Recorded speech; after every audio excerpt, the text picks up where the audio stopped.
समाज में दो तीन तरह के लोग होते हैं। एक तो वो होते हैं जो जैसे संपन्न जाति हैं, वो इज्जत रुतबे के लिए, सम्मान के लिए जीते हैं। जैसे पुराने लोग ना, खानदानी लोग जिन्हें बोलते हैं, उनके बच्चों में ये सोच डाली जाती है कि बेटा तुमने गलत काम नहीं करना, अगर थोड़ा सा भी कोई कलंक लग जाए तो तुम्हारे परिवार की बदनामी होगी, खानदान की बदनामी होगी। अगर उनके घर में कोई सोचे लड़की की मुझे भाग के शादी करनी, तो वो उसको बड़ा खराब मानते हैं। तो जैसे जाट हो गए, ठाकुर हो गए, अपना और जो संपन्न जाते हैं और भी जो संपन्न रहे हैं, ज़्यादातर ये तो जो उनमें ऐसी सोच थी कि भैया हमने ढंग से रहना, अच्छे ढंग से रहना, समाज में इज्जत को तरजीह देनी। तो उनमें बहुत सारे लोग बड़ी बड़ी पोस्ट पे पहुंचे, सैलरी भी 1 रुपये ले रहे हैं, क्योंकि उनको उनके पास जमीन, पैसा, संपदा इतनी उनको जरूरत नहीं है, वो तो सिर्फ रुतबे और इज्जत के लिए काम कर रहे हैं। तो वो लोग मतलब सरपंच के इलेक्शन के लिए करोड़ करोड़ खर्च कर देते हैं, एमएलए एमपी के लिए बहुत कुछ करते हैं, सिर्फ इसलिए कि बस हमारा इज्जत रुतबा रहे। पैसे की तो उनको दुनिया भर का पैसे की जरूरत नहीं है।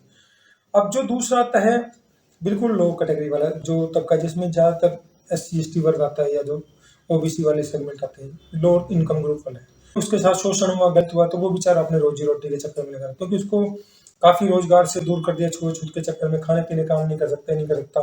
शिविर में जाना तो बेचारा उसको धकेल देते हैं, सिर्फ 500-700 के लिए उसकी जान के लिए वो करना, वो सिर्फ परिवार पीछे देखता है, इसलिए मजबूरी में बंदा चला भी जाता और बहुत सारे लोगों की मौत हो जाती है। कहने को सुप्रीम कोर्ट बड़ी बड़ी बात करता है, वहां पर कोई बिना मशीन के सफाई नहीं होनी चाहिए, वैसे हम कहने की विकसित राष्ट्र बन रहे हैं, हम ये कर रहे हैं, वो कर रहे हैं, चांद पे पहुंच रहे हैं, और शिविर की सफाई करवाने के लिए उस पागल के बंदे को चुनते हैं, क्योंकि उसकी जान की कीमत नहीं है, वो गरीब है इसलिए उसकी जान की कीमत नहीं है। अब जो बचता है बीच वाला सेगमेंट, बीच वाला सेगमेंट सबसे खराब होता है। ये क्या डबल कैरेक्टर में जीता, दिखावे में जीता है, तमन्नाएं बड़ी बड़ी होती है, दिखावे में कुछ और, अंदर कुछ और।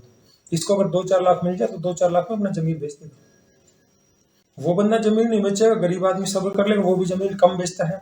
बीच वाला सेगमेंट बन जाएगा सबसे ज्यादा, जो ये केस वेस हो रहे हैं, जो आपस में एक दूसरे को कमजोर करने खेल हो रहा है ना, आप देख रहे हैं ना, कभी संपन्न जाति के लोग हैं, चाहे वो ब्राह्मण हो, बनिया हो, या कोई भी अपना जाट ठाकुर हो, गुज्जर भी इस बात में आ गए, यादव भी थोड़े समझदार हो गए। ये ज्यादातर जाति हैं आपस में एक दूसरे के साथ संबंधों को, रिश्तों को निभाती है, एक दूसरे के खिलाफ नहीं जाते, क्योंकि इनकी जो ताकत है ना, वो ताकत रुतबा इसलिए बचा हुआ है, सत्ता तक इसलिए पहुंचे कि ये एक दूसरे को, इनको बचपन से सिखाया जाता है तुमने एक रहना, एक दूसरे के खिलाफ नहीं जाना। तो इन ये थोड़े होते हुए इन्होंने अपनी ताकत मेंटेन कर ली कैसे भी। ब्राह्मणों को क्योंकि 3000 साल तक शिक्षा का अधिकार था, तो उन्होंने अपनी ताकत अलग तरीके से मेंटेन कर ली, बड़ी पोस्टों पर पहुंच के उन्होंने अपना रुतबा कायम करा। जो बनिया समुदाय था उसने अपना पैसे में, अपने व्यापार से अपना को काबू रखा, कि पैसा चाहिए बंदा मेरे पास आएगा, तो उसने भी अपनी मोनोपोली कर ली। बीच वाला जो बचा, इनके पास छोटे मोटे काम थे, इनके भी काम धंधे धीरे धीरे छीन के दूसरी बिरादरियों तक चले गए। अब फर्नीचर बनाता है, फर्नीचर काम उसको नहीं आता, लेकिन वो फर्नीचर वो बेच रहा है, और जिसको आता है वो मजदूरी कर रहा है। तो जो बीच की जातियां थी ना, जिसमें ओबीसी वाले जो ज्यादातर सेगमेंट आता है, क्योंकि 54% अलग अलग जातियां थी, एक आध जातियां जो थोड़ी सी राजनीतिक उससे थोड़ी जागरूक हो गई, उनको अगर छोड़ दिया जाए, उनके अलावा जो ज्यादातर जाति जो मेहनत मजदूरी करने वाली थी, जिनमें समझ कम थी, उनकी सोच हमेशा छोटी रही, वो हमेशा छोटे मोटे उसके लिए बिक जाते हैं। जैसे SC ST का मैंने देखा है, SC ST केस दर्ज करवाना होगा तो ये जितने ताकतवर कौम होती है, वो उनको यूज करते हैं SC ST का बहाना बना के, औरत के थ्रू बहाना बना के, अपने दुश्मन को निपटाने के लिए। रेप का देश केस दर्ज करवाना, पोस्को का दर्ज करवा देंगे, दुश्मन को निपटाना, उनके थ्रू SC ST भी एक्ट भी लग गया और रेप पोस्को भी लग गया, तो दुश्मन को निपटाने के लिए यूज करा। उनको आज भी न्याय नहीं, थाने में जाते हैं, अगर उनका रेप हो जाए या कोई अत्याचार हो जाए, पुलिस वाले केस दर्ज नहीं करते हैं। तो पुलिस में क्योंकि ये ज्यादातर ताकतवर जाते हैं लोग थे, क्योंकि उनको अपना रुतबा कायम करना, बाद में पुलिस का बहुत बड़ा योगदान है। भाई केस दर्ज हो गया तो उसके बाद तो चलेगा, फिर कोर्ट में जज वकील ही नहीं छोड़े। तो ये बहुत गहरी साजिश है सोसाइटी में, कि अलग अलग तरीके से एक दूसरे कमजोर करेंगे। जो ओबीसी वाला सेगमेंट है, इनका मैंने सोशल स्ट्रक्चर में मैं बहुत सारे लोगों से मिलता हूँ, अलग अलग जातियों का माहौल देखा है। लोग कहते हैं ना जाति का सर, वो सही कहते हैं, वो हमारे बुजुर्ग गलती थे, वो जाति का इसलिए आता है, वो लंबे समय तक उस माहौल में रहे, तो अच्छी और बुरी आदतें हमारे खून तक, जीन तक चली। तो बीच वाला जो सेगमेंट है, ये थोड़े से पैसे के लिए बिक जाएगा, और दूसरे लोगों ने, वो जो शोषक वर्ग है, ताकतवर है, जिसके हाथ में सत्ता ताकत है, ताकतवर, उसको पता है कि इसकी कमजोरी क्या है, वो इनको छोटे छोटे लालच में इनको यूज करते जाएंगे, और इनकी कमजोरी क्या है, एक दूसरे के खिलाफ चले जाएंगे, एक दूसरे कमजोर करेंगे, थोड़े से लालच में एक दूसरे कमजोर, क्योंकि बाहर इनकी औकात नहीं है, बाहर इनको कोई कुछ समझता नहीं, बाहर इनका हिस्सा दूसरे लोग खा रहे हैं, वहां पर नहीं बोले, क्योंकि मानसिक रूप से जो गुलाम बना दिया, धर्म के चक्कर में जाके, कथा के चक्कर में जाके। अब मानसिक गुलामी बहुत गंदी होती है, वो लंबे समय तक अगर चली जाए, तो ये एक दूसरे कमजोर करने के लिए, एक दूसरे के लिए उतारू रखते हैं। तो इससे क्या नुकसान होगा कि इनकी ताकत नहीं बढ़ी, और सत्ता से इनको दूर रखती है आपस में बांट के। अगर ये इकट्ठे हो जाते और खासतौर से SC ST और OBC इकट्ठे तो 85% ही हो जाएंगे, फिर सत्ता इनके पास आएगी, इनके लोग आगे बढ़ेंगे। तो 15% ने चालाकी चलते हुए इनको कमजोर करने के लिए अलग अलग तरीके से षड्यंत्र रचे, मानसिक गुलामी रहे। और मानसिक गुलामी भी इतनी खतरनाक है, इनको अगर अच्छी बात बताई जाएगी नहीं समझ में आएगी। तो क्यों नहीं समझ में आएगी कि अगर वो समझ में आ जाएगी फिर समझदार बन जाएगी। तो फिर ये था ना कि जो 3% जिनकी जनसंख्या उनके लोग 35% MLA MP बने, तो वो इसलिए बन रहे कि उन्होंने इनको बेवकूफ बनाए रखा। ये अगर समझदार हो गए, एक हो गए, तो आ गया जैसे यादव कम्युनिटी है। मैं देखता था यूपी बिहार साइड, देखा था बिहार में भूमिहार और ये तो ये पिटाई करते थे और कमजोर था। लालू और मुलायम इन्होंने काम किया है, फिर इन्होंने यादव कम्युनिटी को धीरे धीरे उठाया, इनको रोजगार तक पहुंचाया, इनको थोड़ी ताकत आई, संपन्नता आई, फिर इनके साथ जुड़े, इनकी ताकत बनी, मुख्यमंत्री बने, कई बार बने। तो ये भी एक तरह से ताकत के रूप में उभरा। तो इन्होंने पिछड़ों को और कमजोर वर्ग के लोगों को सम्मान दिया। मायावती ऐसी नहीं हुई, मायावती काशीराम ने मेहनत की थी, उन्होंने SC ST वर्ग के लोगों को सम्मान दिलाया। लखनऊ में गोमती नदी पे जो पार्क बना था मायावती का, उसमें अगर आप जाओगे तो आपको एक रॉयलनेस का एहसास होगा। जो महल किले थे ना, अब SC ST वाले लोगों के पास तो कुछ था ही नहीं, वो तो बेचारे गरीब थे। तो राजा महाराजा वाली फीलिंग जो थी वो मायावती ने लोगों को एहसास दिलाने के पार्क जो बनाए, उसमें कोई बंदा जाएगा उसको एहसास होता है हमारा भी कुछ पार्ट था। तो आने वाली पीढ़ियां भी उस चीज से वो प्रेरणा का एहसास लेंगी। तो जो अलग अलग षड्यंत्र चल रहे हैं हमारे देश में, जो न्यायपालिका अपना खेल खेल रही है, उसमें भी ज्यादातर वही 2-3 जाति के लोग हैं, वो अपना अलग खेल खेल रहे हैं, कमाने का धंधा है अपने बच्चों के लिए, एग्जाम के लिए। वही है नहीं, सुप्रीम कोर्ट हाई कोर्ट में जज बनना है, उन्हीं के लोग जज में, तो उन्होंने अपना खेल रच लिया, अपना काम सेट कर लिया। वहां भी SC ST कम्युनिटी के लोग होते हैं, उनको जज बेसिक बना दे, उनकी चलती नहीं है, उनके साथ अन्याय होता है। OBC वालों की तो औकात ही नहीं है। OBC वाले तो मैंने ऐसे देखे हैं, ऐसे बेवकूफ लोग हैं जो उनके लिए काम कर रहे हैं, उनकी ताकत बढ़ाने के लिए काम कर रहे हैं, उनको अन्याय अत्याचार से बचाने के लिए काम कर रहे हैं, उन्हीं के खिलाफ जाते हैं।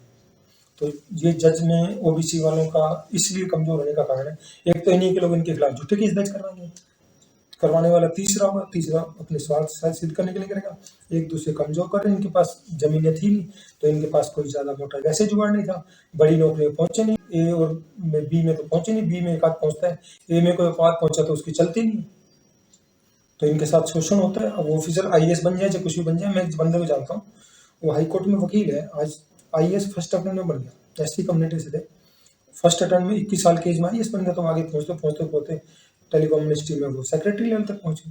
प्रमोद महाजन था उसमें, वाजपेयी गवर्नमेंट थी जब, ऐसा कोई बात हुई, बोले साइन कर, बोले मैं तो गलत नहीं करता, निकाल दिया, उसको रिजाइन करना पड़ा। तो ऐसे बहुत सारे लोग हैं जिनके साथ ऐसा गलत हो रहा है, फिर वो हाई कोर्ट में प्रैक्टिस करते चंडीगढ़ में। तो ऐसे काफी सारे लोग हैं जिनके साथ हो रहा है, बहुत सारे लोग तो बोल ही नहीं पाए। तो ये जो आपस में जाति खेल चला, सारा खेल है सम्मान का। अब ये जो ताकतवर जाति है, इनके पास तो सम्मान था, दादागिरी भी थी, गुंडागर्दी भी थी। जो SC ST है उसके पास सम्मान नहीं, छुआछूत का वो हमेशा तरसता रहा उन चीजों के लिए।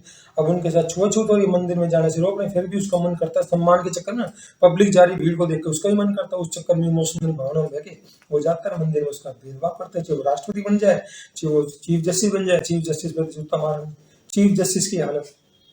तो ये बीच वाला जो सेगमेंट है हमारी सोसाइटी को बहुत बड़ा नुकसान कर रहा है, खुद का भी नुकसान कर रहे हैं, और इनके बच्चों की हालत आज ये होगी कि 10-20 हजार वाली कॉन्ट्रैक्ट की नौकरी बची इनके लिए। अभी मैं देख रहा था यूपी में लेखपाल की वैकेंसी निकली थी भाई साहब, OBC का 27% जो था उसमें भी खा गए, उसका भी 18% कर दिया।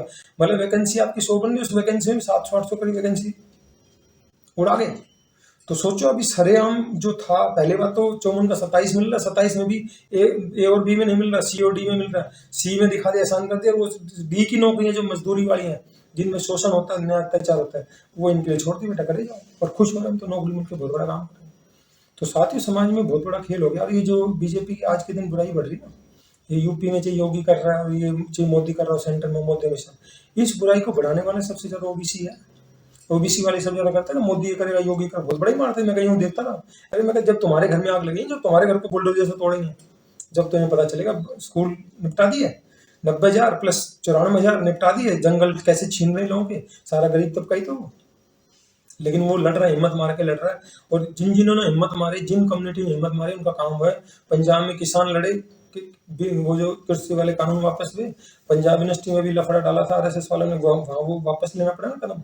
और अभी हनुमानगढ़ में जो नितिन गडकरी की फैक्ट्री बना रहे थे, वो फैक्ट्री किसानों ने तोड़ दी, वो है ना। तो जो कौम एक होगी, कि किसानों में ज्यादातर जाट, ठाकुर, गुज्जर थे, थोड़े बहुत यादव थे, वो थी जो राजनीतिक रूप से संपन्न कौन थी, तो वो लड़े, उनका काम हो, पुलिस से डरे, पुलिस की हिम्मत नहीं, गोली चला दी। ये पुलिस भी शरीफ लोगों, आदिवासियों में देखा था, ये हंसरोल है और एक वहां पर छत्तीसगढ़ में आदिवासी जब भाई साहब जब करने लगे, जब भगाने लगे ना, पुलिस वाले भागते नजर आए। ऐसे बिहार में जब उनके घर तोड़ रहे थे ना, जो औरतें परेशान होकर आई, भाई साहब जब औरतें डंडा लेके चली ना, वो जेसीबी वाले भागते नजर आए। करना पड़ेगा क्या, अगर कब तक उसको सहन करोगे। और ये चिराग पासवान बोलते हैं हम तो SC ST गरीब तबके की राजनीति करते हैं, उनके घर टूट रहे हैं, सब चुप है, बेशर्मी हो रहे, तो उनको आगे क्या हाल होगा, लोग इनको पकड़ के पीटेंगे, होने वाला वो हाल, ज्यादा दिन बुरे नहीं। अब देश में मतलब इन्होंने ऐसे हालत बना दे चारों तरफ से, अब मजबूर होकर लोगों के पास ऑप्शन ये है कि करो या मरो, नहीं तो मार देंगे आपको। तो साथ ही चारों तरफ से जो देश में हालात हो रहे हैं बड़े खतरनाक लेवल पे जा रहे हैं, और लोग इसको समझ नहीं रहे। जो ताकतवर कम्युनिटी है उनका तो पहले से ही बहुत दूर की सोचते हैं, षड्यंत्र रच के उनका काम ही आप लोगों को फंसाना, कमजोर करना। ये कमजोर और डरे पे राज करना सबसे आसान होता है। उसको न्याय से वंचित करना हो, चाहे शिक्षा से वंचित करना हो, चाहे रोजगार से वंचित करना हो, कि रोजगार से ताकत आ गई, ताकत नहीं होता आपसे कुछ खत्म, और आपके पास जमीन वगैरह कुछ थी। तो चारों तरफ से जो अन्याय अत्याचार हो रहा है, इसके लिए लोगों को जगना पड़ेगा, समझना पड़ेगा। और सबसे बड़ी समस्या जो है इनकी ओबीसी वालों का जो खेल खराब होने की, या इन नेताओं की ताकत बढ़ाने की, या इनकी गुंडागर्दी बढ़ाने की कमजोरी, ओबीसी का बटा होना और मानसिक रूप से गुलाम होना। तो ये पता नहीं कब समझेंगे, भगवान भरोसे गाड़ी चल रही है, ईश्वर इनको सद्बुद्धि दी ताकि ये आगे बढ़े, एक दूसरे कमजोर ना करें, एक दूसरे केस डालने, कमाई अपर कास्ट के लोगों को, तो इनके लोग कमाई भी नहीं होती, तो इनको भगवान सद्बुद्धि दे कि एक दूसरे कमजोर करना बंद कर दे, और एक दूसरे की ताकत बने। खरीदारी करनी अपने लोगों से खरीदो, ताकि छोटी छोटी चीज भी खरीदो तो अपने लोगों को रोजगार मिलता है। मैंने कई ऑप्शन बताए थे ना कि आप अपने लोगों की ताकत कैसे बढ़ा सकते हैं, रिचार्ज करना अपने लोगों से करवाओ, छोटी मोटी चीज खरीदो जो आप पॉसिबल है अपने लोगों से खरीदो, ताकि वो इनडायरेक्टली कहीं ना कहीं आप अपने बंदे की थोड़ी सी ताकत बढ़ाने में मदद करते हो, बजाय कि दूसरे लोगों की ताकत बढ़ाए। तो साथ ही आपको हमारा वीडियो अच्छा लगता है, इसको लाइक करें, कमेंट करें, सब्सक्राइब करें। आपको हमारे वीडियो में कोई इंप्रूवमेंट लगता है, कमी लगती है, सजेशन लगता है, आप हमें कमेंट सेक्शन में जाके जरूर बताएं, ताकि भविष्य में हम जो भी जानकारी लेकर आए आपको बेहतर से बेहतर जानकारी दे सके। धन्यवाद, जय हिंद।